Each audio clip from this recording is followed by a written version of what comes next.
Hoje é dia de Fla-Flu 435. No Maracanã acontecerá, na verdade, hoje é Flu-Fla. Afinal de contas, o Fluminense é o mandante do jogo neste sábado. Depois de mais de um ano, talvez, 1 ano e 6 meses, mais ou menos, Fluminense e Flamengo voltam a se enfrentar com torcida no Maracanã. E tudo que você precisa saber sobre essa partida, você encontra aqui neste vídeo de pré-jogo. Roda aí a vinheta.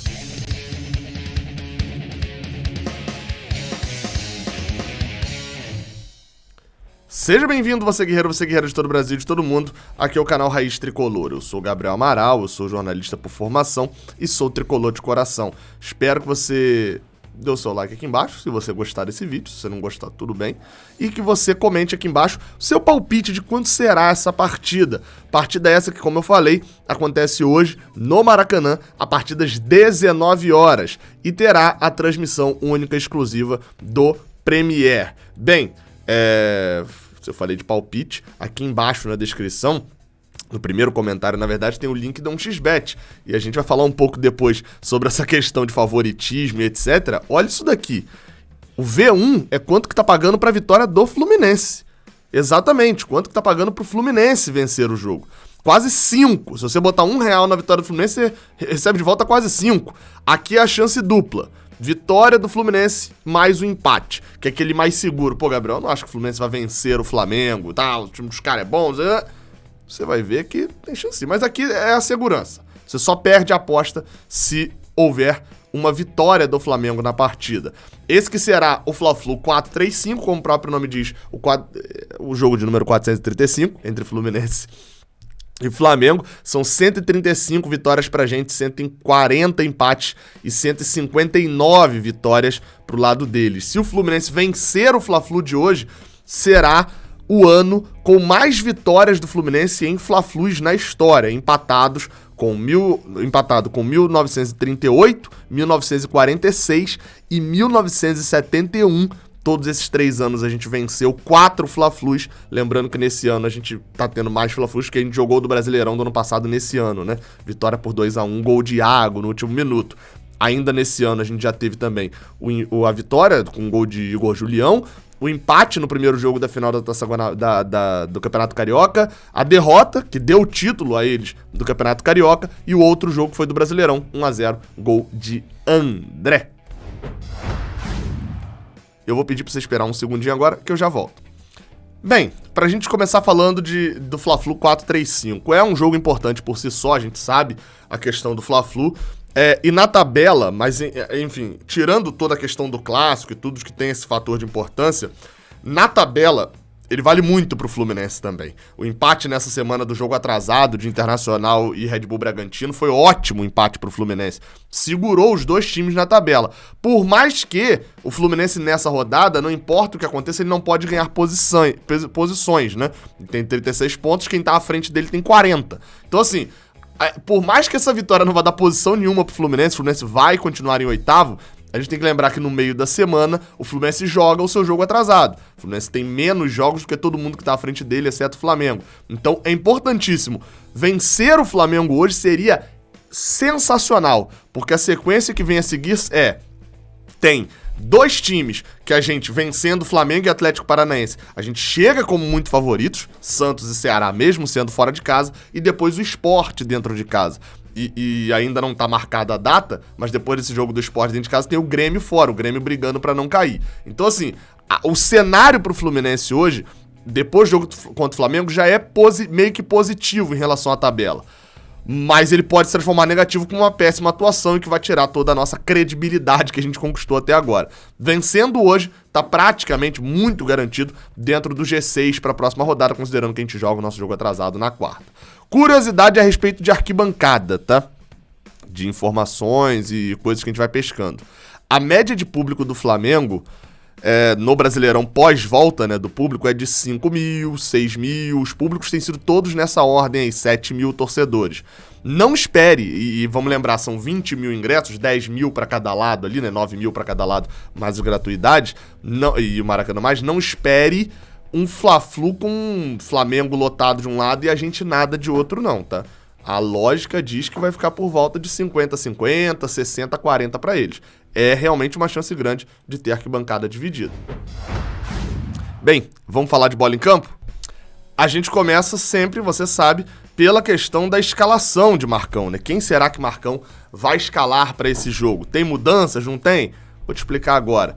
Tá aparecendo aqui a minha, então, enfim, tanto faz. É a minha, esse lado aqui, porque é invertido pra mim.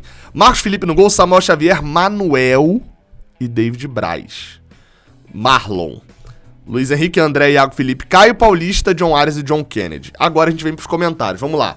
Primeiro, Manuel. Nino ainda tá com um inchaço grande no olho, está fora do Fla-Flu, como informei aqui nesta sexta-feira. O inchaço, eu vi ele lá no CT na quinta-feira, tava com um inchaço gigantesco ainda, sem condições dele retornar pro Fla-Flu. Apesar de estar tudo bem, não preocupar, obviamente, ele não tem condições de jogo ainda, né? Na zaga, por que eu falei David Braz e Manuel pode ser a zaga? Porque Lucas Claro está recuperado. E aí a gente não sabe se ele vai manter David Braz, pelo menos na informação do GE, que foi quem soltou a escalação. A gente não sabe ainda se ele vai manter o David Braz no jogo pelas boas atuações que ele teve, principalmente contra o Atlético Paranaense, ou se volta com o Lucas Claro, que era o titular da posição. Eu apostaria em manter David Braz, tá?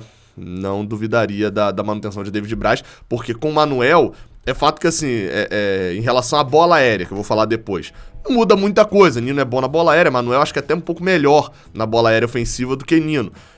Então na bola aérea a gente perde pouco. Mas na saída de bola, na saída de jogo, Nino é muito bom nisso. Supre um pouco caso o David Braz jogue, porque também é uma característica boa de David Braz. Mas de Nino para Manuel, essa saída de bola com a bola nos pés, Nino tem mais qualidade. Passando para lateral esquerda, Marlon mantido, Danilo Barcelos, até em relação a... Eu não vi isso lá no CT, né? Mas aquela entrevista na Globo, somada a outros comentários que a gente consegue pescar aí de pessoas que são importantes, que cobrem o time, etc. Danilo Barcelos está muito, muito, muito abatido. Aquele pedido de Fred para não vaiar e etc. Talvez tivesse alguma informação ali de Fred, aí novamente eu não sei, isso daí eu tô combinando informações, tá? Quando eu vi a entrevista de Danilo Barcelos, pós-jogo, acho que foi contra o Atlético Goianiense, eu não tô enganado que ele sai chorando e tal. Eu combinei essas coisas, e a substituição dele agora com o Marlon efetivado, talvez seja emocional também o problema de Danilo Barcelos. Enfim, bola também não vinha jogando nada. Do meio pra frente, André e Iago Felipe mantidos, Nonato e Martinelli mantidos no banco. E aquela escalação provável aqui, ó, que é a forma de organização até mais defensiva que eu montei aqui, né? Que é recuando os pontas, puxando os pontas para fazer a linha de meio e adiantando o meio-campista, que seria John Arias, para jogar ao lado do atacante do Fluminense. Algo que o Marcão fez muito no final de 2020 e é justamente isso que ele quer emular nesse time aqui. A outra opção para ele seria a retirada, a saída de John Arias e a entrada de Martinelli ou de Nonato, ou talvez até dos dois, tirando Iago do time, para colocar de volta os três volantes e se proteger mais, deixando os pontas com a função de marcar e ficando com menos referência lá na frente. Sobre a criação, né? Como a gente faz gols. A gente segue sem um jogador nosso fazer gol há muito tempo, mas a gente fez gol contra o Atlético. E a criação foi um problema.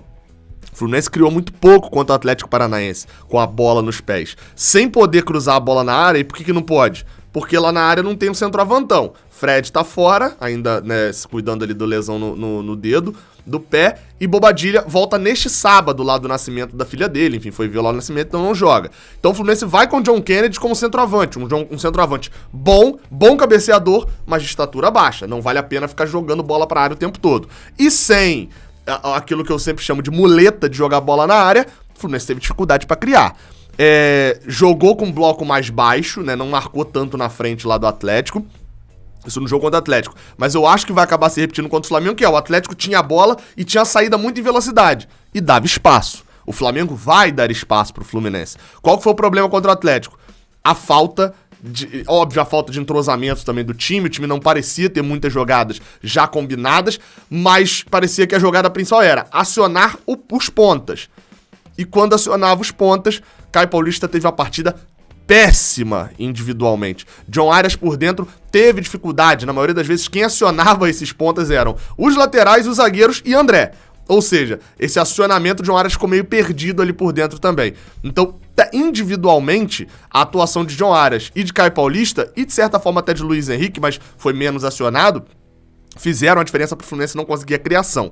Contra o Flamengo vai ter uma nova oportunidade, todos esses dois jogadores, o Luiz Henrique também nessa conta, pra gente poder ver. Sobre a forma como o Fluminense pode fazer gol ainda, né? Nesses contra-ataques, contando com uma boa partida individual desses jogadores, e na bola aérea. O Flamengo tem sofrido muitos gols, virou motivo de piada já, a quantidade de gols sofridos na bola aérea que o Flamengo que tem acontecido com o Flamengo. Inclusive sofreu contra o Atlético Paranaense também, que foi adversário deles na Copa do Brasil.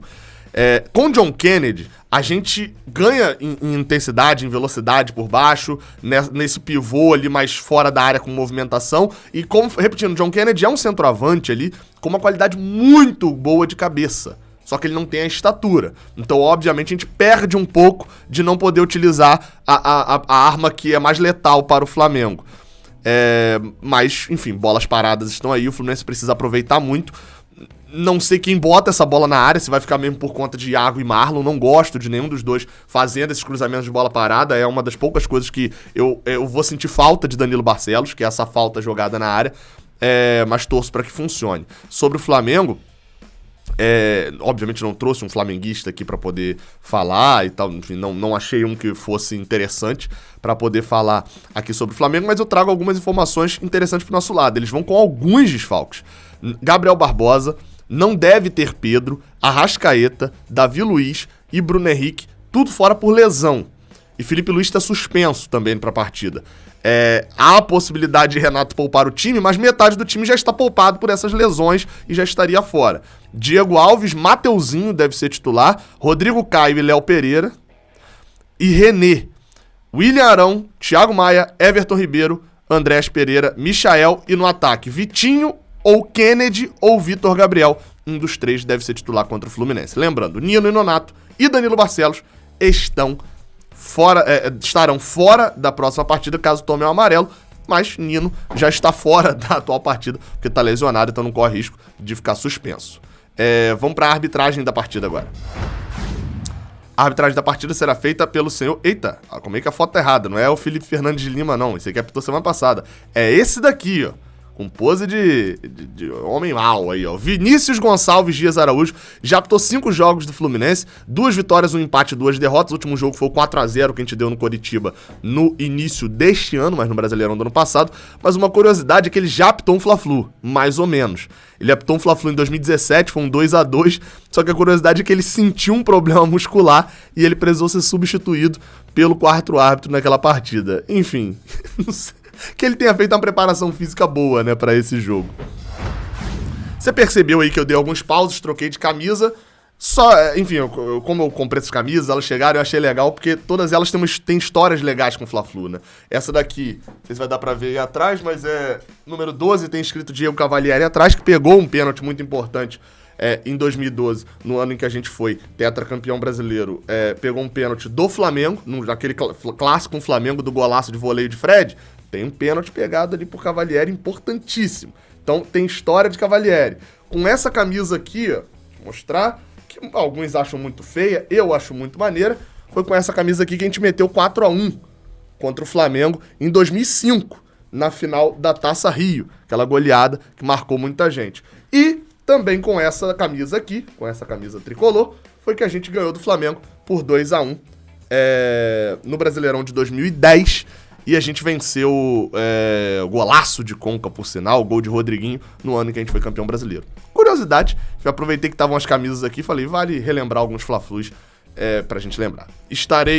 Hoje, o pré-jogo é mais cedo, tá? O pré-jogo vai ser por volta de 3 horas, 3h10 por aí, porque eu vou estar no pré-jogo da Flu TV também. Então conto com você, a audiência mais cedo, lá já direto do Maracanã. Beleza? Mas o pós-jogo é tudo normal. Valeu!